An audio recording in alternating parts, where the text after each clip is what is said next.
35 years. Been doing it semi-professionally for the past 21 years. I saw last year Vince was advertising for walk-around strollers to come to help out with pose. I went down to Lord Baltimore and interviewed with him, and the interview went great and hired on the spot, so to speak. And I've had a great time working with him since. Oh, all right. Thank you so much, Scott, for sharing that with us. Yeah, you've been great, and you've been obviously improving your magic even more, despite all those years of experience. You're one of those magicians who realize, I can always be better still. I can never just settle for where I am. I can always do more. So without further ado, I want to introduce you to Scott Stoolmiller. Scott, you're live and you're ready to go. You need a volunteer. I don't need a volunteer, just me tonight. All right, fantastic. You're good to go. All right, thanks.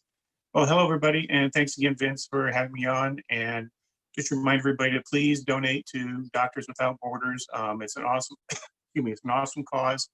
They can use all the money they can get. Excuse me. Oh, sorry, I had a club sandwich for lunch. It's not sitting too well. I apologize for that. But yeah, please go and donate as much as you can. They really need it. If anybody knows me, they know that I love magic and I love card magic. So that's what I'd like to try to do this evening, is to entertain you with a little bit of card magic. To start off with, I'd like to use a few cards. I'll start off with 4 aces. This is going to be more of a memory experiment, actually. I'll make sure that everybody can see them. Now, as a memory experiment, I'm actually going to tell you what to remember and when to remember it, okay?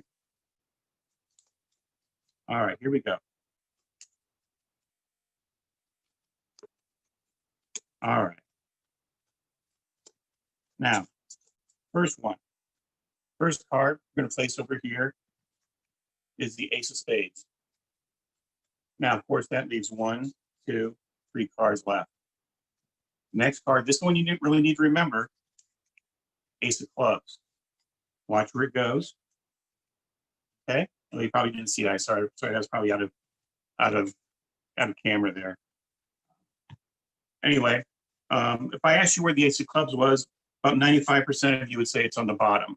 The other 5% would say it's probably on top because you think I'm trying to trick you.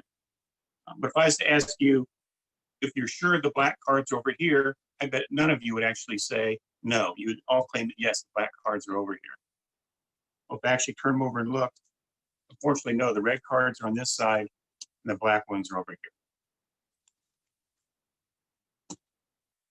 Now, this is one bad thing about doing virtual magic, is the fact that I can't see you and I can't interact with you directly. And I like doing that. I like doing close-up magic. I like being personal with people. The one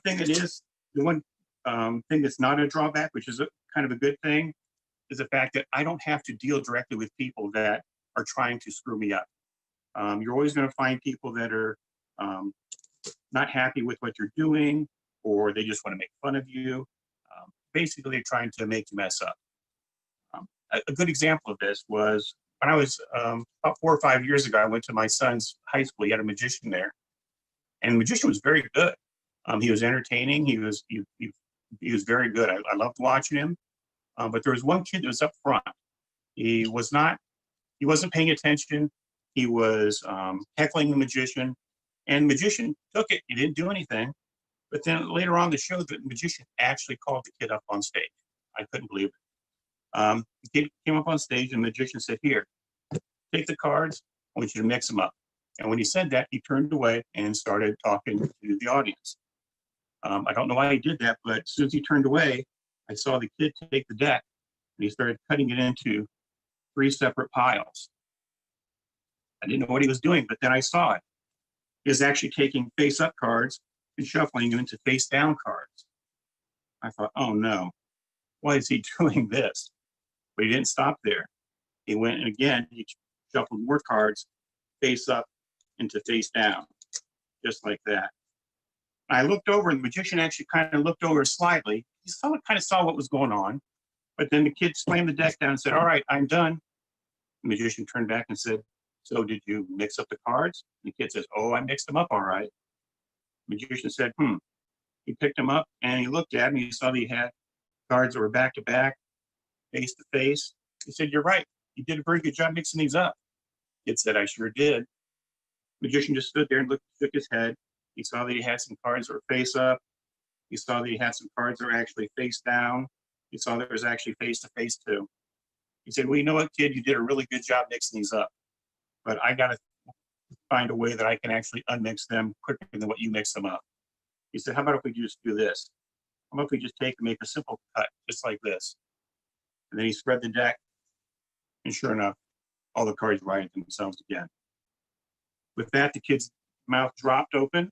The magician took his deck of cards, he stuck it in his box, and he put the box in his pocket, and he was done for the evening. That was it. So thanks a lot, guys. Oh, wait. It says I got time for one more. Do I have time for one more, Vince? Okay, all right. We'll do one more. Like I said, I like cards. I like card magic. When I started doing card magic, I promised myself that I would never use sleight of hand in a game against my friends. And I never have. But there was one time in college, there was a group of kids that would get together once a week and play poker. And usually they would have somebody that they would pick out from the school, show up, and actually play the game and bet money, and they would always take his money and they would lose. It never happened to me, so I didn't really care. But finally, one time they actually did it, and they did it to one of my friends. You know what? Big mistake. That's when I knew I had to do something about it. So I went and I found the guys, and I said, hey, do you care if I play the game with you some night? They said, sure. Just make sure you bring a lot of money. I said, oh, don't worry. I'll bring the money, all right. So the next week, I showed up for the game.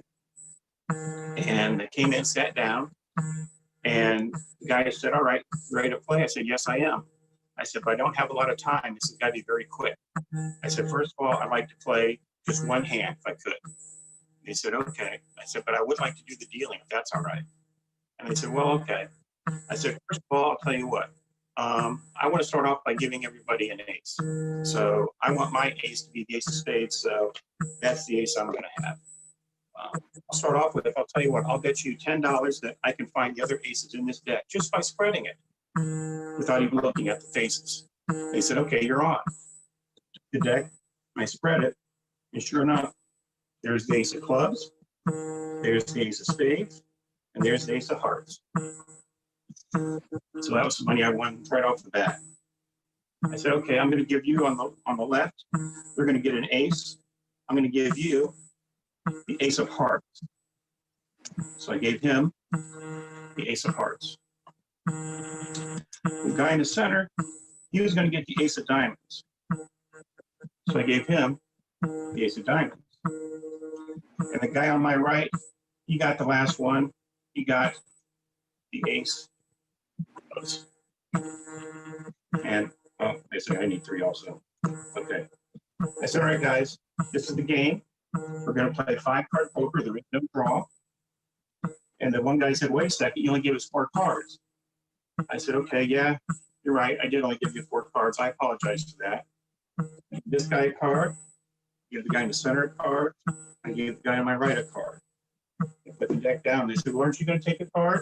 I said, no, it's okay. I don't need one. I'll just stick with what I got. He said, okay. I said, okay, remember, guys, 5 cards. There is no drawing.